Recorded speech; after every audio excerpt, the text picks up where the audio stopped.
Hello students, पहा आपण तुमचा इयत्ता 10वीचा विज्ञान आणि तंत्रज्ञान भाग 1 या पुस्तकातील टॉपिक नंबर 9 पाहतोय। टॉपिकचं नाव आहे कार्बनी संयुगे। मागील व्हिडिओ लेक्चरमध्ये आपण एक खूप छान पॉईंट पाहिलेला होता। त्या पॉईंटचं नाव काय होतं? कार्बन एक आगळेवेगळे मूलद्रव्य। कार्बनला एक आगळेवेगळे मूलद्रव्य का म्हटलं जातं? कारण की जी काही आपली संपूर्ण सजीवसृष्टी आहे ती जवळजवळ सर्व कार्बनी संयुगांनी बनलेली आहे। याच्यामध्ये काय आहे? सगळी कार्बनी संयुगे आहेत। म्हणजे अगदी जो सगळ्यात लहान हायड्रोकार्बन आहे किंवा जो लहान रेणू आहे, उदाहरणार्थ तो कोण आहे? तर तो मिथेन आहे। ओके, मिथेन हा सगळ्यात लहान रेणू आहे। या मिथेन या लहान रेणूपासून ते अगदी मोठा सगळ्यात महारेणू DNA पर्यंत काय होतं? तर हे जे असतात हे कार्बनी संयुगांनी बनलेले असतात। म्हणजे कार्बनी संयुगांचे आपण दोन त्याचे वैशिष्ट्यपूर्ण गुणधर्म पाहिले। तर वैशिष्ट्यपूर्ण गुणधर्म काय आहे? तर त्याच्यामध्ये काय होऊ शकतं? शृंखला साखळी तयार करण्याची किंवा साखळी तयार करण्याची काय शृंखला बंधन शक्ती असते। म्हणजे त्याला आपण काय म्हणतो इंग्लिशमध्ये? कॅटेनेशन पॉवर असते। त्याच पद्धतीनं त्याच्यामध्ये एकेरी बंध, दुहेरी बंध, तिहेरी बंध ते तयार करू शकतात। हे आपण पाहिलेलं आहे। 1, 2 आणि 3 रासायनिक बंध तयार करतात। त्यांना अनुक्रमे एकेरी बंध, दुहेरी बंध आणि तिहेरी बंध असं म्हणतात। त्याच्यानंतर आपण आणखी एक त्याचा गुणधर्म पाहिला होता, तो म्हणजे कार्बन हा काय होतो? तर त्याच्यामध्ये साखळी तयार करण्याची क्षमता असल्यामुळे तो काय होतं? एका कार्बन हा दुसऱ्या मूलद्रव्याबरोबर सहसंयुज बंध तयार करून चतुसंयुजी त्याची संयुजा असते, हो की नाही? चतुसंयुजा म्हणजे टेट्राव्हॅलन्सी। ओके, त्याच्यामुळे तो काय करतो? तर इतर मूलद्रव्यांबरोबर सहसंयुज बंध तयार करून इलेक्ट्रॉनचे संधान करतो। इलेक्ट्रॉनचे संधान करतो म्हणजेच इलेक्ट्रॉनचं शेअरिंग करतो। त्याच्यामध्ये 4 असतात, सो तो काय करतो? ॲक्सेप्टही करत नाही, डोनेटही करत नाही, पण मात्र काय करतो? शेअरिंग करतो। शेअरिंग करतो म्हणजे काय? त्याच्याबरोबर इतर मूलद्रव्यांना तो जोडून घेतो सहसंयुज बंधाने। आणि सहसंयुज बंध म्हणजे काय हे देखील आपण पाहिलेलं आहे। आणि कार्बनची जी काही साखळी करण्याची म्हणजे एकापेक्षा जास्त चेन तयार करण्यात जाण्याची प्रॉपर्टी आहे, त्याच्यामुळं आणखी एक त्याच्यामध्ये एक वैशिष्ट्यपूर्ण गुणधर्म आपल्याला आढळतो, तो म्हणजे समघटकता। त्याला इंग्लिशमध्ये आयसोमेरिझम असं म्हटलं जातं। हे सगळे गुणधर्म आपण मागील व्हिडिओ लेक्चरमध्ये पाहिलेले आहेत। आत्ता आपण जो पॉईंट पाहणार आहोत तो देखील एकदम खूप सोपा आहे आणि तो तुम्हाला इयत्ता 9वीला झालेला आहे स्टुडंट्स। आणि त्या पॉईंटचं नाव आहे हायड्रोकार्बन संपृक्त व असंपृक्त। पहा, पॉईंटचं नाव काय आहे आपल्या? हायड्रोकार्बन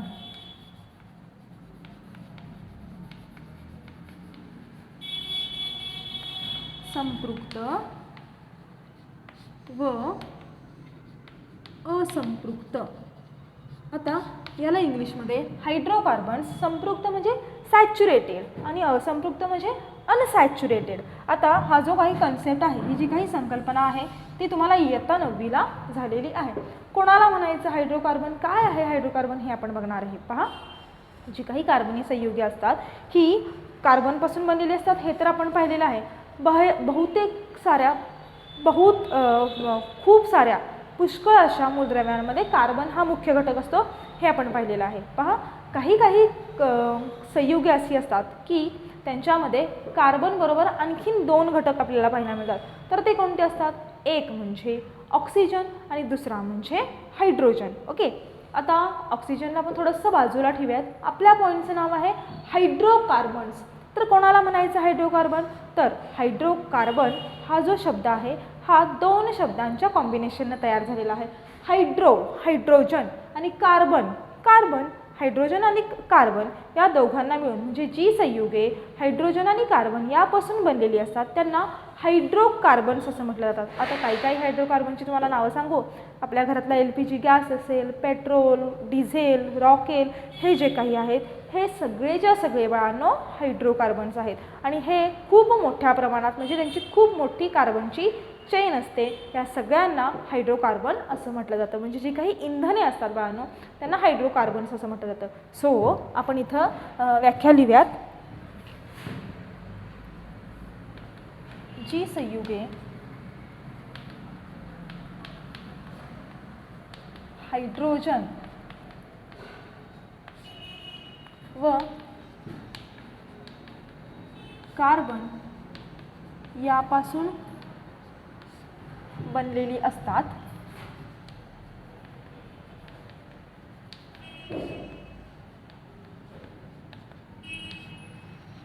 त्यांना हायड्रोकार्बन्स असं म्हटलं जातं।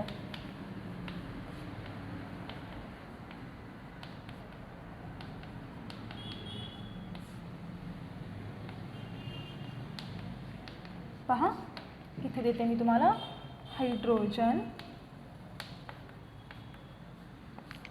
अधिक कार्बन. पहा यांचा एक गुणधर्म आहे.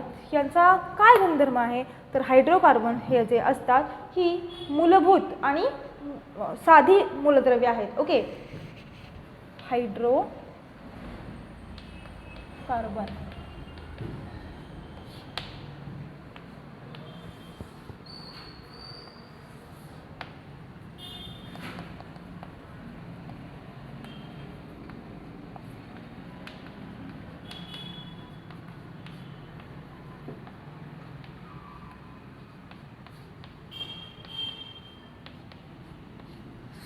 संयुगे म्हणूयात आपण, मूलभूत साधी म्हणजे नॅचरली ऑकरिंग, मूलभूत साधी आणि नैसर्गिक पण म्हणूयात आपण संयुगे आहेत. पहा आता याचे दोन प्रकार आहेत. एकूण हायड्रोकार्बनचे मुख्यत्वे करून दोन प्रकार पडतात. कोणते दोन प्रकार पडतात तर एक म्हणजे संपृक्त हायड्रोकार्बन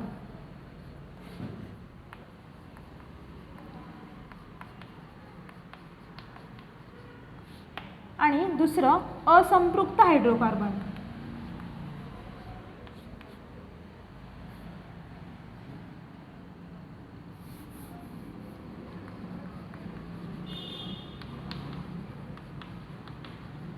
संपृक्त म्हणजेच सॅच्युरेटेड हायड्रोकार्बन्स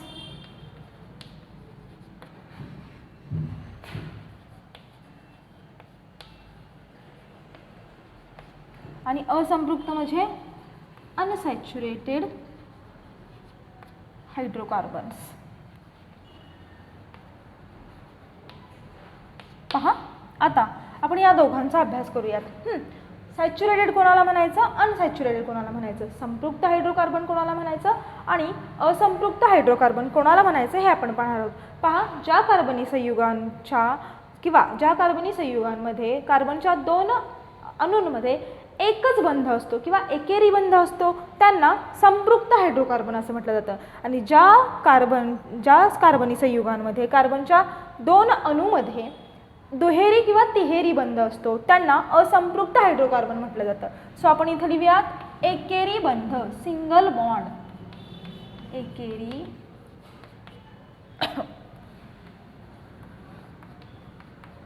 दुहेरी किंवा तिहेरी बंध. सगळ्यात पहिल्यांदा एकेरी बंध, दुहेरी बंध आणि तिहेरी बंध काय आहे समजून घ्या. पहा समजा असं जर का असेल तर हा झाला एकेरी बंध, असं जर का असेल हा झाला दुहेरी बंध. दोन कार्बनचे अणू, ओके, मग तिकडं वाढवा तुम्ही, इकडे वाढवा, वरती वाढवा, खाली वाढवा, काहीही प्रॉब्लेम नाही. कारण की कार्बन कोणता गुणधर्म दाखवतो तर शृंखला बंधन शक्ती त्याच्यामध्ये असते, म्हणजे कॅटनेशन पॉवर असते. त्यामुळे तुम्ही इकडच्या बाजूला वाढवा, तिकडच्या बाजूला वाढवा, वरती वाढवा, खाली वाढवा, काहीही फरक होत नाही. पहा आणि तिहेरी बंध 1 2 3. पहा इथं एकच बॉन्ड दिलेला आहे, याला म्हणतात बंध, याला म्हणायचं संपृक्त. Okay, संपृक्त hydrocarbons. आणि याला काय म्हणायचं असंपृक्त हायड्रोकार्बन्स. आता संपृक्त हायड्रोकार्बन आणि असंपृक्त हायड्रोकार्बन्सची काय लिहूयात आपण, उदाहरणे लिहूयात. जे संपृक्त हायड्रोकार्बन्स असतात बाळांनो त्यांना अल्केन असं म्हटलं जातं. काय म्हणतात यांना, अल्केन. ओके, जे संपृक्त असतात त्यांना. आणि जे असंपृक्त असतात, जे दुहेरी बंध असतात त्यांना अल्कीन म्हणतात. जे दुहेरी बंध तयार करतात त्यांना अल्कीन असं म्हटलं जातं. यांना म्हणतात अल्केन, याला म्हणतात अल्कीन आणि तिसरे जे आहे त्यांना अल्काईन असं म्हटलं जातं, अल्काईन. सो जे संपृक्त आहेत ते कोण झाले, अल्केन, आणि जे असंपृक्त आहेत ते कोण झाले, अल्कीन आणि अल्काईन. खूप सोपं आहे. ज्या कार्बनी संयुगांमधील कार्बनच्या दोन अणूमध्ये एकच बंध असेल संपृक्त, कार्बनच्या दोन अणूमध्ये 2 किंवा 3 बंध असतील अल्कीन आणि अल्काईन. लक्षात राहील. पहा आता पुढे आपण काय करणार आहे, इलेक्ट्रॉन आणि ठिपका संरचना बघणार आहे. कशाची ते पाहणार आहे आपण, अल्केनची बघणार आहे, अल्किनची बघणार आहे आणि अल्काईनची तुम्ही तयार करायची. पहा, जे सगळ्यात पहिलं उदाहरण आहे, उदाहरणार्थ अल्किनचं घेऊयात आपण. हां, आता अल्किन कोणतं घेऊयात? इथिन घेऊयात. इथिन, इथिन हे उदाहरण घेऊयात. याचं रासायनिक सूत्र आहे CH3CH3. सिंगल बॉन्ड आला ना, अल्किन आलं ना, म्हणजेच हे कसं झालं? संपृक्त हायड्रोकार्बन झालं. सगळ्यात पहिल्यांदा आपण काय करायचं? त्याचं रेणूसूत्र लिहून घ्यायचं. ओके, रेणूसूत्र काय आहे अल्किनचं? तर CH3 आणि CH3. याच्यामध्ये महत्त्वाचं काय असतं पहा, जेव्हा तुम्ही इलेक्ट्रॉन व ठिपका संरचना तयार करता किंवा कोणताही संयुग तयार करता, कोणताही रासायनिक बंध तयार करता, याच्यामध्ये इम्पॉर्टंट काय असतं सांगते तुम्हाला. याच्यामध्ये जे महत्त्वाचं असतं ते म्हणजे कार्बनची व्हॅलन्सी कंप्लीट होणं किंवा कंप्लीट येणं. व्हॅलन्सी काय झाली पाहिजे? कंप्लीट आली पाहिजे. म्हणजे त्याची जी संयुजा असते ही 4च आली पाहिजे, तेव्हा आपल्याला लिहिलेलं बरोबर आहे. आता पुढे काय करायचं?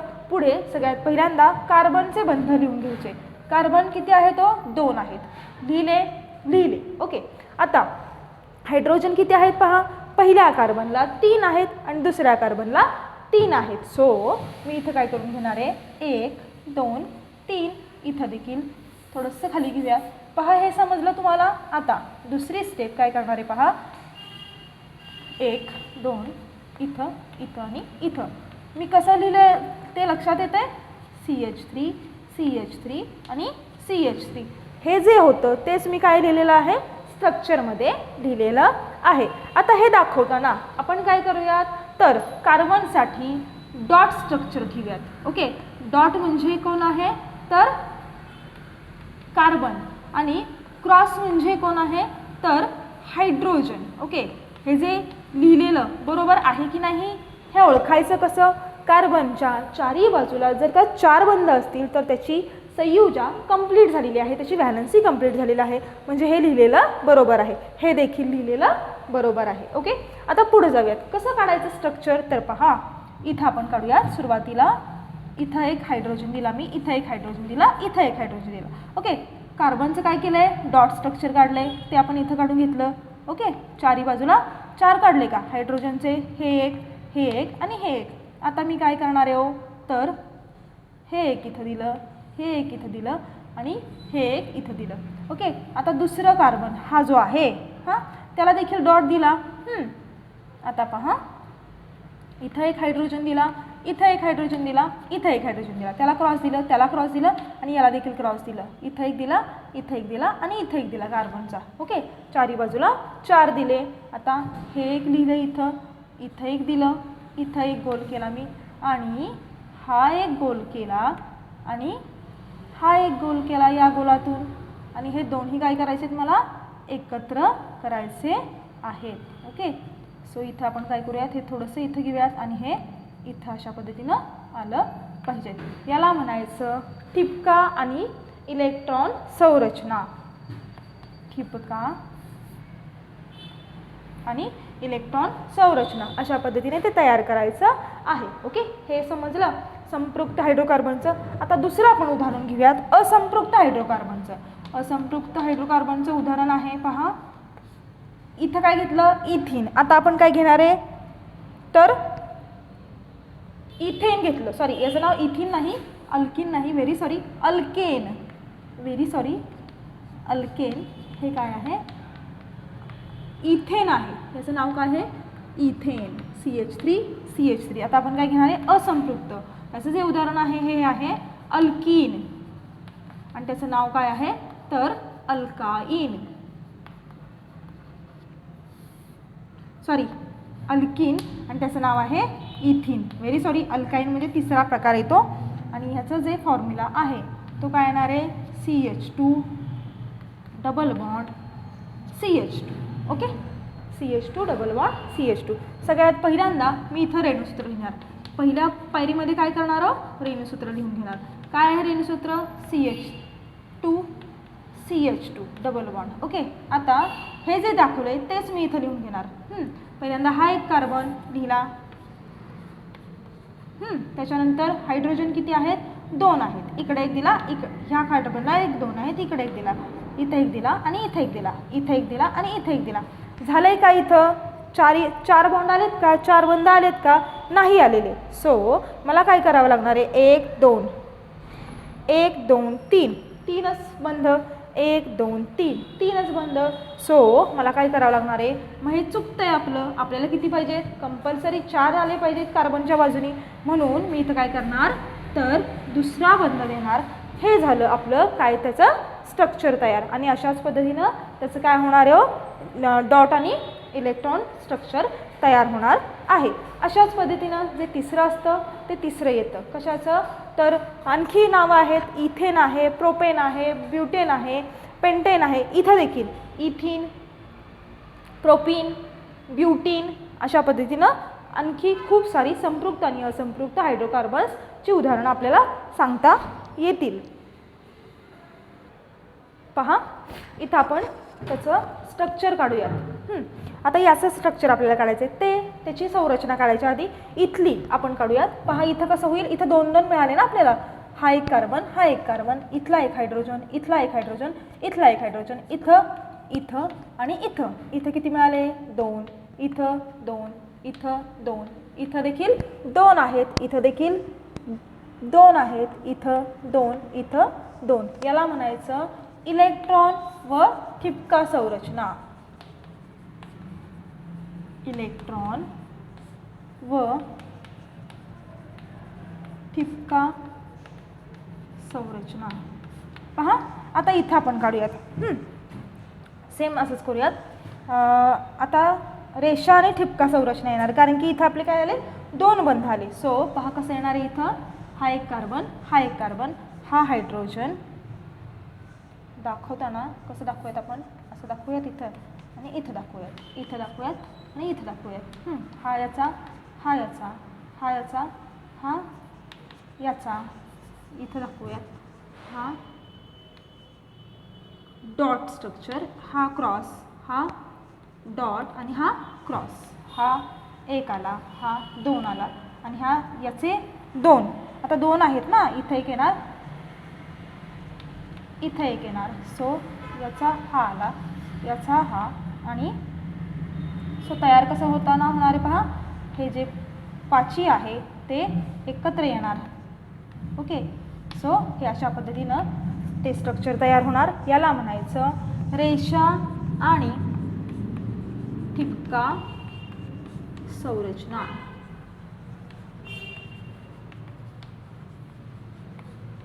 पहा अशा पद्धतीनं आजच्या व्हिडिओमध्ये आपण खूप सोपे 2 पॉईंट पाहिलेले आहे. एक म्हणजे हायड्रोकार्बन्स कोणाला म्हणायचं, हायड्रोजन आणि कार्बन.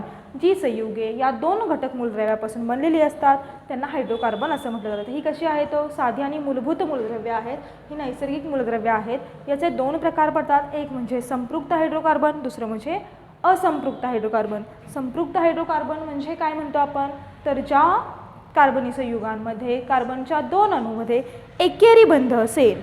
पहा संपृक्त, तर त्याला काय म्हटलं जातं, संपृक्त हायड्रोकार्बन. आणि ज्या कार्बनी संयुगांमध्ये कार्बनच्या 2 अणूमध्ये दुहेरी बंध आणि तिहेरी बंध असेल तर त्याला असंपृक्त म्हटलं जातं. आता त्याच्यामध्ये पण दुहेरी बंधवाल्यांना काय म्हणायचं, अल्कीन. आणि तिहेरी बंधवाल्यांना काय म्हणायचं, अल्काईन. आणि एकेरी बंधवाल्यांना काय म्हणायचं, अल्केन असं म्हणायचं. पहा तर याची काही उदाहरणं जर का आपल्याला सांगायची असतील तर इथं मी उदाहरणं देखील तुम्हाला सांगू शकते. थोडंसं आपण हे काय करूयात, पुसूयात जे दुसरं आहे ते.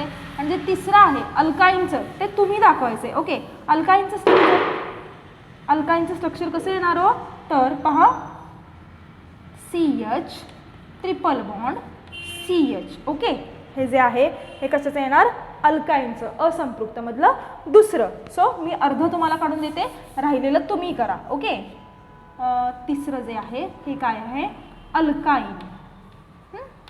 त्याचं नाव काय असणार हो, तर इथाईन. पहा alkane, ethane, alkene, ethene, alkyne, ethyne. आता पहा त्याचं रेणुसूत्र, इथं आपण रेणुसूत्र लिहूयात. अर्धी स्टेप मी तुम्हाला करून देते, राहिलेलं तुम्ही करायचं आहे. पहा कार्बनचे 2 घेतले, हां ह्या कार्बनच्या 2 मध्ये 3 बंध आणि म्हणजे काय हो, CH triple bond CH. So इथं लिहूयात आपण, तेच येणार आहे इथं. काय येणार आहे तर इथं CH ट्रिपल बॉन्ड CH. झाले 4. ओके. कसं येणार पहा, इथं एक आला, इथं एक आला, इथं 3 आले ना. हा हायड्रोजन आणि हा हायड्रोजन. ओके. सो हे रैन्य सूत्र झालं. लिहिताना कसं येईल याचं, CH 3 आणि H. झाले का 4 बॉन्ड, झाले का 4 बंध. इथं 3 आले, इथं एक आला, इथं एक आले आणि इथं 3 आला. ह्या हायड्रोजनचे हे 4 झाले आणि सॉरी ह्या कार्बनचे आणि ह्या कार्बनचे हे 4 झाले. लक्षात येते अशा पद्धतीनं. आता राहिलेलं जे रिमेनिंग स्ट्रक्चर आहे हे तुम्ही ड्रॉ करायचं आहे. ओके. लक्षात येते. तर अशा पद्धतीनं आजच्या व्हिडिओ लेक्चरमध्ये आपण हायड्रोकार्बन म्हणजे काय पाहिलेलं आहे. आता आपण थांबूयात.